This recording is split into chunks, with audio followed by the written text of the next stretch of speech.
Today we're taking a look at Fender's American Professional Classic Jazzmaster. This is a really cool model that Fender introduced back in 1958. I believe it was the first model Fender used the rosewood fretboard on. The guitar I have here has a beautiful dark one with an almost purplish tint, and it feels great. Back in the late 80s, when vintage Jazzmasters weren't so expensive, my brother got a pre-1965 model in Daphne Blue, which I got to play a few times. It was a very nice guitar and had those rich, warm Jazzmaster tones. The unique pickups have a lot to do with that sound. They're single coil pickups that have a flatter, wider coil design than typical single coils. In that, they're similar to P90 pickups, which they resemble physically. To my ear, Jazzmaster pickups have a smoother, more detailed response, and they're reverse wound, so you don't get the typical single coil hum when you're in the middle position. The Jazzmaster's floating tremolo system offered a different approach from the Stratocasters, which I'll talk more about later in this video. It also used sophisticated, some would say confusing electronics, which gave players a dark neck pickup only rhythm setting with independent volume and tone controls on the upper bout. In this American Professional Classic version, these controls are paired back to a simple three-way toggle to switch between the pickups and a master tone and volume control.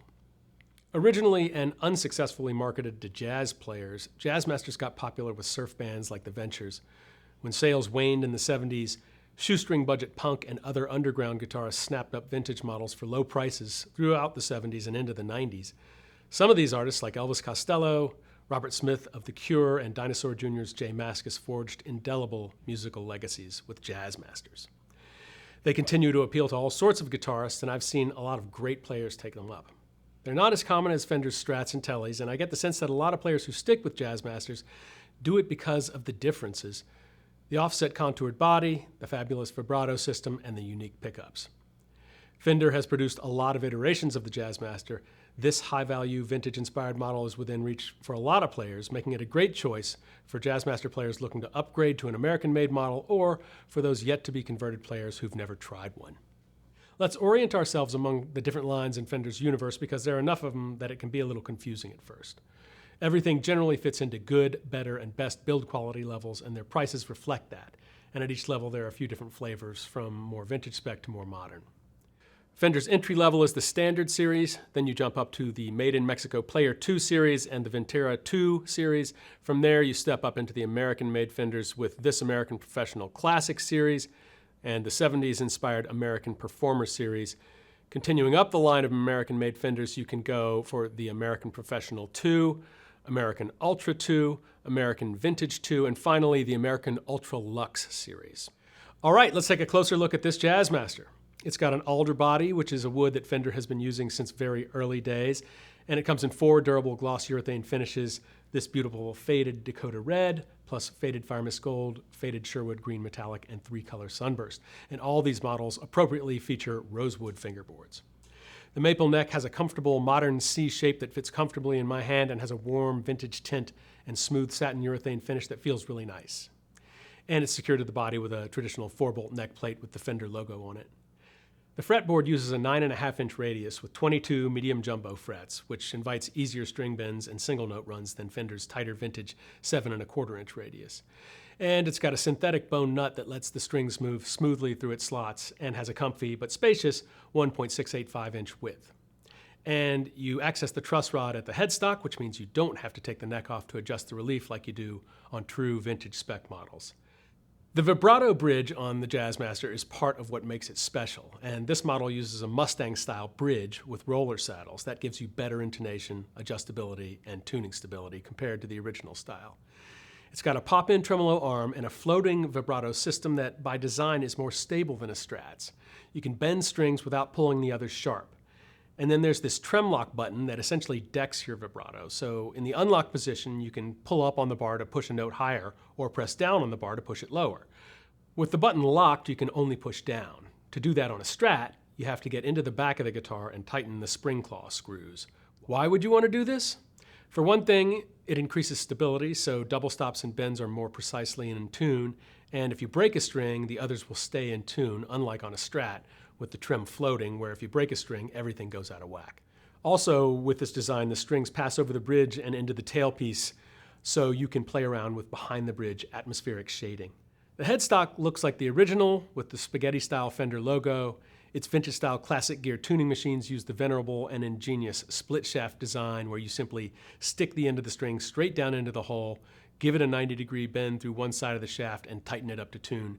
These tuner shafts have staggered heights, so each string has the optimum behind the nut angle for proper tension.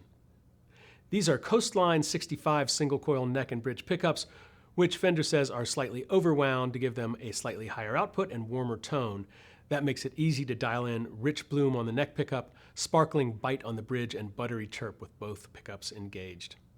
The tone circuit behind the control plate uses Fender's Greasebucket system, which still cuts high frequencies like a traditional tone circuit, but doesn't add bass. In practice, that means you can still get a usable tone even when you roll the knob all the way down. Okay, let's run through this Jazzmaster's tones in different settings.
This is a really nice guitar. I have a vintage 65 Mustang that I've played for years on tours, in studios, and at home, and with its offset body and rosewood board, this Jazzmaster feels familiar. But it's definitely more of a Cadillac ride, with the contoured body, flatter fretboard, and a more versatile vibrato system. Also, the longer 25.5-inch scale lets you get snappier tones. The 65 Coastline pickups are well balanced, and I'd say they deliver what Fender promises, a slightly boosted output and warmer tone. I like that the controls are simplified versus the original Jazzmasters, but if you wanted to modify it to vintage specs, the body routing will accommodate the rhythm circuit. If the past is any guide, this guitar could outlive you and hold or increase its value over time.